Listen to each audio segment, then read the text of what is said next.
स्थानिक स्वराज्य संस्थांच्या निवडणुकांसाठी मुख्यमंत्री पद एकनाथ शिंदे यांना पाहिजे होतं। स्थानिक स्वराज्य संस्थांच्या निवडणुकापर्यंत 1 वर्षभर मुख्यमंत्री पदासाठी त्यांचा आग्रह होता अशी माहिती मिळते। शतक महोत्सवी वर्षात राष्ट्रीय स्वयंसेवक संघालाही भाजपाचाच मुख्यमंत्री पाहिजे होता आणि संघाच्या आग्रहामुळे अखेर एकनाथ शिंदे यांचा आग्रह डावलत भाजपाचाच संघ विचारांचा मुख्यमंत्री आता होणार आहे। महत्त्वाची अपडेट सध्या आपण ही पाहू शकतो। तर स्थानिक स्वराज्य संस्थांच्या निवडणुकांसाठी एकनाथ शिंदे यांना मुख्यमंत्रीपद पाहिजे होतं अशी माहिती सध्या मिळते आणि स्थानिक स्वराज्य संस्थांच्या निवडणुकापर्यंत 1 वर्षभर मुख्यमंत्री पदासाठी त्यांचा हा आग्रह होता। मात्र हा त्यांचा आग्रह भाजपाने डावललेला आहे आणि भाजपाचाच मुख्यमंत्री आता होणार ही माहिती सध्या समोर येते। तर या संदर्भात अधिकची माहिती जाणून घेऊयात। आमचे प्रतिनिधी पंकज दळवी सध्या आपल्यासोबत आहेत।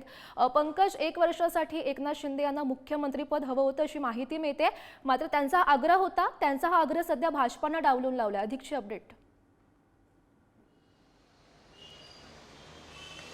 एकनाथ शिंदे हे खरं तर आधी मुख्यमंत्रीपदासाठी आग्रही होते। त्याच्यानंतर 1 वर्ष मुख्यमंत्रीपद मिळावं असा त्यांचा आग्रह होता, कारण स्थानिक स्वराज्य संस्था पुढच्या वर्षी जानेवारी नंतर मार्च एप्रिल महिन्यात अनेक ठिकाणी आहेत, त्यामुळे तिकडे पकड मिळवण्यासाठी त्यांना ती स्थानिक स्वराज्य संस्थांच्या निवडणुकीच्या अनुषंगानं मुख्यमंत्रीपद हवं होतं। मग ते 1 वर्षासाठी दिलं तरी चालेल, त्यात स्थानिक स्वराज्य संस्थांच्या निवडणुका या आटपल्या जातील किंवा संपतील अशी त्यांची भूमिका होती। मात्र गौरी, एक महत्त्वाचा मुद्दा असा की 2025 हे राष्ट्रीय स्वयंसेवक संघाचं शतक महोत्सवी वर्ष आहे। राष्ट्रीय स्वयंसेवक संघाची स्थापना होऊन 100 वर्ष जी आहेत ती 2025 मध्ये होत आहेत। त्यामुळे जेव्हा भाजपाची एक मूळ संस्था किंवा ज्याला आपण मदर संघटना जी आहे म्हणू शकतो, मातृ संघटना म्हणू शकतो, ती म्हणजे संघ राष्ट्रीय स्वयंसेवक संघ आहे आणि त्याचं जेव्हा शतक महोत्सवी वर्ष असेल, त्याच्या स्थापनेला 100 वर्ष पूर्ण होणार, हा त्यांच्यासाठी ऐतिहासिक आणि महत्त्वाचं वर्ष असणार आहे, महत्त्वाचं वर्ष असणार आहे।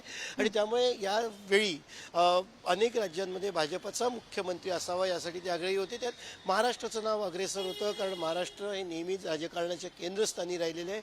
असं असताना महाराष्ट्राचा मुख्यमंत्री हा भाजपचा असावा यासाठी प्रयत्नशील होते आणि त्यामुळे कुठेतरी एकनाथ शिंदे यांना मुख्यमंत्री पदावरचा 1 वर्षासाठी मुख्यमंत्री पदाचा जो आग्रह होता तो सोडायला लागल्याची माहिती आहे।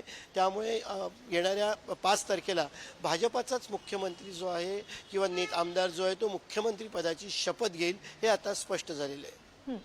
नक्कीच पंकज, धन्यवाद दिलेल्या या सविस्तर माहितीसाठी।